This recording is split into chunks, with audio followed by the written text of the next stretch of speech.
Bonjour à tous, c'est Johanna, maman d'une loulotte Asperger de 12 ans et moi-même Asperger. Alors comme la dernière fois, je suis en train de recommencer ma vidéo parce que j'avais pas assez de place, donc on va essayer de faire plus succinct. C'est peut-être mieux parce que des fois j'ai tendance à partir. Alors aujourd'hui, on va parler d'être parent et autiste. Donc cette vidéo s'adresse à toutes les personnes autistes, qu'elles soient parents ou qu'elles désirent l'être, ou même à tous les parents d'enfants autistes qui souhaiteraient se projeter. Alors, parfois les managers ils commencent par dire les bons côtés avant de dire ce qu'il y a à améliorer. Moi, je vais faire l'inverse. Je vais vous parler d'abord des difficultés pour ensuite terminer sur une note beaucoup plus positive avec toutes les choses qui sont formidables quand on est parent et autiste, parce que oui, il y a vraiment des choses formidables. Ayez-le en tête parce que les difficultés dont je vais vous parler, elles sont quand même réelles. Donc on y va, numéro 1. La difficulté numéro 1, je pense que vous vous en doutez, c'est la fatigue. Alors, la fatigue chez toutes les personnes TSA, c'est quelque chose qui est vraiment à prendre en compte. Les personnes TSA sont fatiguées par les stimuli extérieurs, les conversations, c'est-à-dire que la journée d'une personne lambda normale, elle va être démultipliée par 3 pour la personne avec autisme. Donc forcément, la fatigue qui est liée au fait d'avoir un jeune enfant, et ben là aussi, elle va être multipliée par 3. C'est-à-dire que moi, quand j'étais enceinte, alors je ne savais pas que j'étais autiste à cette époque-là, les 3 premiers mois, je me disais, mais c'est pas possible. Mais pourquoi personne n'en parle de cet état-là? Je faisais que dormir, j'étais vraiment malade, j'étais pas bien. Et je me disais, mais comment ça se fait que ça, on n'en parle pas, qu'il y a des femmes enceintes qui continuent leur travail tout le temps. Enfin, je ne comprenais pas en fait. Mais c'est parce que ce qui se passe dans votre corps, surtout si vous êtes une femme, donc Asperger, ce qui se passe dans votre corps, c'est encore plus démultiplié. Donc c'est normal que toutes les vicissitudes de la grossesse zooment en fait, et que du coup, ça fasse des choses encore plus amplifiées. Alors, bon, je voudrais rassurer les futures mamans. Moi, ça a vraiment été les 3 premiers mois les plus compliqués. Après, une fois qu'on est rentré dans le 4e, 5e mois, même si la fatigue était toujours là, j'ai été vraiment très heureuse de porter ma fille, de la sentir, enfin voilà. Mais ça a été la fatigue. Donc cette fatigue, elle va bien sûr perdurer après l'accouchement et quand le bébé est petit. Parce que quand on est jeune parent, forcément tout le monde va vous dire « Bah oui, vous êtes fatigué, vous êtes jeune parent, c'est tout à fait normal. » Oui, mais non, parce qu'encore une fois, en ce qui concerne la sensorialité, la personne autiste sera beaucoup plus fatiguée. C'est-à-dire que les pleurs de nourrisson, qui sont de toute façon déjà très forts et qui peuvent être plus ou moins douloureuses selon sa tolérance quand on est parent neurotypique, c'est démultiplié. C'est-à-dire que moi, en plus de ça, quand ma fille pleurait, j'avais l'impression qu'on me transperçait avec un poignard et qu'on y allait. Enfin, c'était douloureux presque physiquement et psychiquement. Donc toutes ces longues heures de pleurs, je ressortais, j'étais exsangue. Et ça a été vraiment très compliqué. Je pense que si j'avais su avant ça que j'étais autiste, j'aurais pu être plus bienveillante avec moi-même. Parce que forcément, je m'auto-flagellais. Je me disais, mais comment ça se fait que toi, tu n'y arrives pas? En plus de ça, il y a toujours des « Ah, faut le laisser pleurer !» Ça me rendait folle parce qu'en plus de ça, ayant fait des études d'éducateur de jeunes enfants, sur la question des pleurs, je parle des nourrissons, je parle pas des plus grands, mais la question des pleurs des nourrissons, j'avais en plus vraiment l'impression de bien faire. Mais voilà, cette fatigue, elle était là, elle était tenace. Et de toute façon, elle a toujours été là, même après quand nos enfants grandissent, même s'ils sont plus grands. La fatigue qu'on ressent en tant que parent, elle est démultipliée.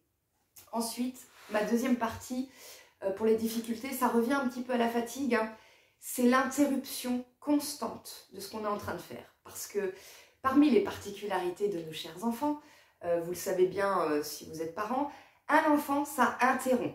Que vous soyez en train de faire n'importe quoi, dormir, manger, être aux toilettes. Voilà, tambourinage derrière la porte, je pense que ça on l'a tous connu.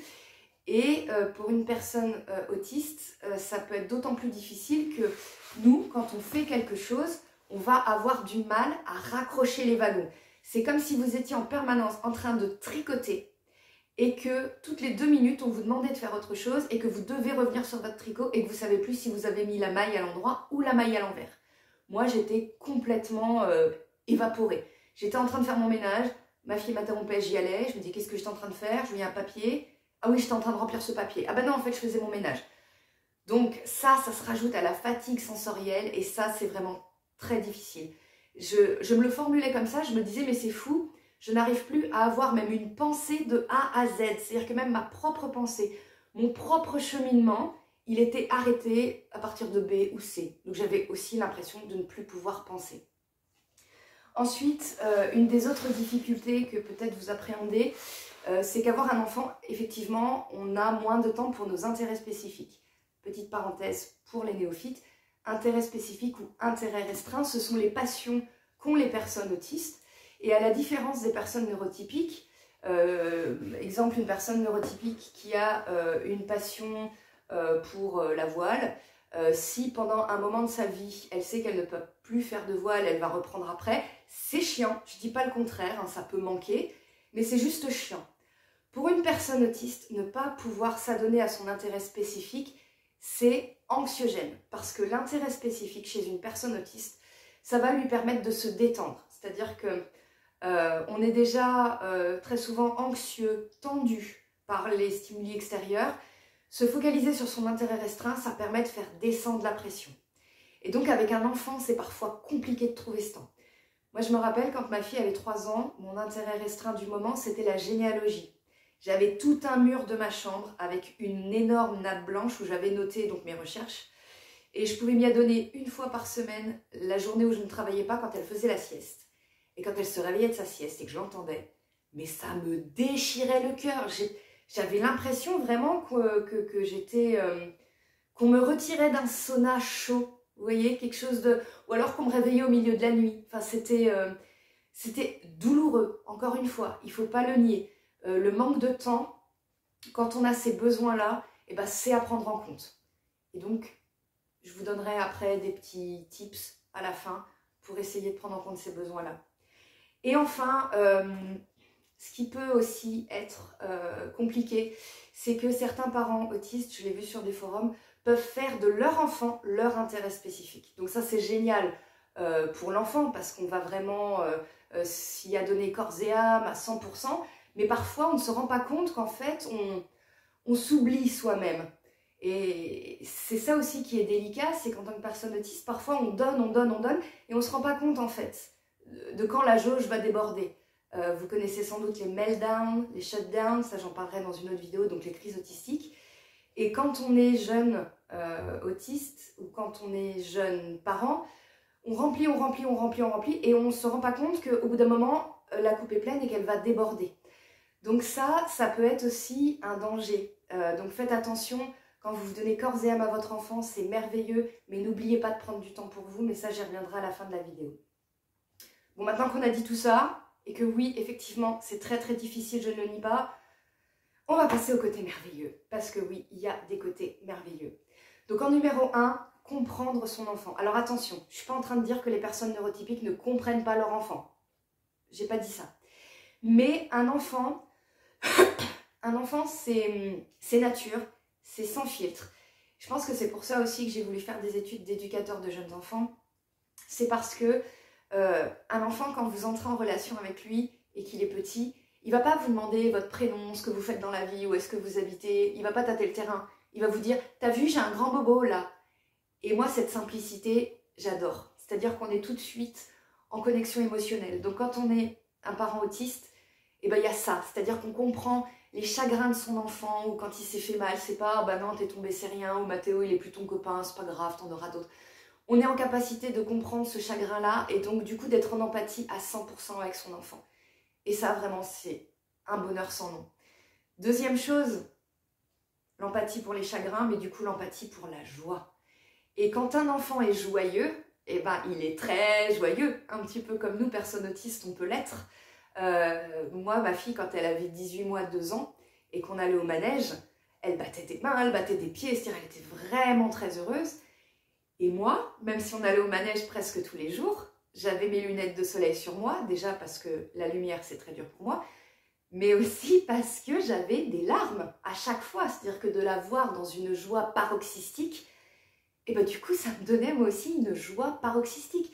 Quand j'allais la chercher chez la nounou et qu'elle était dehors et que la nounou disait comme ça très fort « Oh mais je vois une maman !» Je me rappelle encore ma fille qui se tourne et qui me voit. Et ce petit moment où en plus elle avait des réactions tonico-émotionnelles, et ben ça pareil, j'avais la larme, enfin c'était juste merveilleux, mais merveilleux. Donc ça, c'est quelque chose que vous allez pouvoir partager avec vos enfants, c'est-à-dire une connexion émotionnelle forte sur les moments difficiles, mais aussi sur les moments vraiment heureux. Donc ça, c'est quelque chose de magique, ouais, magique. La créativité aussi dans l'éducation. Alors attention, je ne suis pas en train de dire que les personnes neurotypiques ne sont pas du tout créatives dans leur éducation, mais en tant que personne autiste, on va parfois avoir ces ressources un peu créatives ou un peu différentes. Moi, chez donc ma fille, en plus, je ne savais pas qu'elle était autiste à l'époque, mais en maternelle, je lui avais fait des pictogrammes pour le matin, pour qu'elle se repère. Mettre les chaussons, prendre le petit-déj, se brosser les dents, ou alors faire des jeux qu'on va vraiment partager avec eux. C'est-à-dire que parfois, j'entends des adultes qui disent « Oh, c'est chiant, les enfants, jouer avec eux ». Thomas VDB qui m'avait fait beaucoup rire quand il avait dit « Papa, tu joues avec moi », c'est la phrase la plus anxiogène du confinement. Alors, c'est vrai, pendant le confinement, c'était juste terrible d'être H24, ça c'était très compliqué. Mais par contre, il y a certains jeux que je trouve qu'en tant que personne autiste, on peut partager avec notre enfant et on s'amuse aussi, c'est-à-dire qu'on ne le fait pas juste pour jouer avec son enfant, on est aussi dans le jeu, parce que je pense qu'on a aussi ce côté enfant en tant que personne autiste et du coup, bah, c'est merveilleux pour l'enfant de partager vraiment des choses comme ça. Et enfin, non. Je parlais d'une créativité dans l'éducation. Alors juste, petite anecdote pour vous faire rire. Moi, avec ma fille, j'ai fait énormément de choses. J'ai fait un peu de Montessori. J'ai fait, en plus, en tant qu'ancienne éducatrice de jeunes enfants, vous pensez bien que j'ai fait des trucs, voilà, j'étais très contente. Et il y a 2 ans, donc ma fille, à 10 ans, pour mon anniversaire, m'a offert un petit livre, c'est un livre des mamans. Et là, il y avait écrit « La plus belle leçon que ta maman t'a donnée ». Donc j'étais très impatiente de lire ce qu'elle avait écrit. Et la plus belle leçon pour ma fille, ça a été, ouvrez les guillemets, on peut faire pipi dans la mer. Voilà, un jour on était en vacances, on était dans la mer. Elle m'a dit j'ai envie de faire pipi. Et je dis mais dans la mer tu peux, c'est pas comme à la piscine. Donc voilà, pour elle c'était la révélation. Donc des années de Montessori et vous vous retrouvez avec une révélation comme ça. Voilà, comme disait Jacques Martin, les enfants sont formidables. Et enfin, alors la 4e chose qui est merveilleuse aussi si vous êtes autiste, c'est que vos enfants vous feront grandir. C'est-à-dire que, donc moi je vous disais par exemple les nuits blanches, j'en ai fait que 2 dans ma vie à 37 ans. Quand je dis nuit blanche, c'est vraiment nuit blanche, hein, c'est-à-dire même pas un quart d'heure, voilà. Et du coup, j'avais très peur de ça, de cette gestion du sommeil. Et un jour, il s'est trouvé qu'elle avait 3 mois. Elle avait une bronchite asthmatiforme, donc bon, ben, si vous êtes parents, vous connaissez. Et le jour où elle a fait cette bronchite, le lendemain, c'était mon premier jour de travail. Pour la première fois de ma vie, j'avais une classe devant moi, donc j'étais très très stressée. Et j'ai passé la nuit avec ma fille, donc sur moi, un peu relevée, parce qu'elle avait du mal à respirer. Et donc j'ai dû dormir, mais peut-être 2 heures en somnolant, une demi-heure par-ci, une demi-heure par-là. Je me suis levée le matin, je me suis demandé, mais est-ce que je vais y arriver? Est-ce que je ne vais pas m'écrouler devant mes élèves? Et ben, j'ai réussi. Et ça m'a donné une confiance. C'est comme la première nuit aux urgences. Quand on l'a réussi en tant que parent, on se dit, ça y est, on est adoubé. Alors attention, je ne suis pas en train de dire que les personnes autistes, c'est pas que il faut qu'elles prennent sur elles et que du coup ça se fait. Non, non, non, parce que les shutdowns, les meltdowns, elles arrivent quand même. Mais en tant que parent, on peut se rassurer sur le fait qu'à un instant T, quand on doit fournir telle énergie, eh ben c'est possible. Voilà. Donc ça m'amène aux petits conseils, aux petits tips dont je vous parlais tout à l'heure. Moi, ce que je pense en premier lieu, qu'on soit de toute façon parent neurotypique ou autiste, la première chose c'est de se faire aider, de ne pas hésiter. Quand ma fille a eu son diagnostic d'Asperger, je lui ai dit, écoute, tu as cette difficulté-là, mais tu as ton psychomotricien, la psychologue, la pédiatre, et c'est notre équipe. On lui a même donné un nom à cette équipe. Et quand elle avait un problème auquel je ne pouvais pas répondre, ce qui était souvent le cas, je lui disais, bah, à quelle personne de notre équipe on va pouvoir poser la question. Et du coup, vous, c'est pareil, en tant que parent, faites-vous une équipe, votre famille, la crèche, une nounou, le pédiatre. Si ça passe mal avec le pédiatre, changez, mais vraiment que vous ayez une équipe autour de vous, pour vous rassurer, pour prendre le relais, enfin le temps que vous prendrez pour vous, c'est du temps qui sera bénéfique après parce que vous serez psychiquement disponible pour votre enfant. Deuxième chose, quand vos enfants grandissent, essayez de leur expliquer vos propres limites. Et ça, même en tant que parent neurotypique. Moi, j'avais montré un jour à ma fille, j'avais pris un verre et j'avais mis du boulgour dedans. Alors, vous pouvez prendre du riz, n'importe quoi. Et je lui avais dit, tu vois, ça le matin, c'est toute ma patience. Et je lui avais montré tout ce qui me faisait perdre un peu de patience, donc à chaque fois en vidant un petit peu de riz ou de boulgour. Et donc je lui expliquais qu'elle pouvait faire autrement, par exemple, quand j'étais en train de parler, attendre son tour. Ça, c'est de l'éducation de base, mais j'ai envie de dire, quand on est une personne avec autisme, encore plus.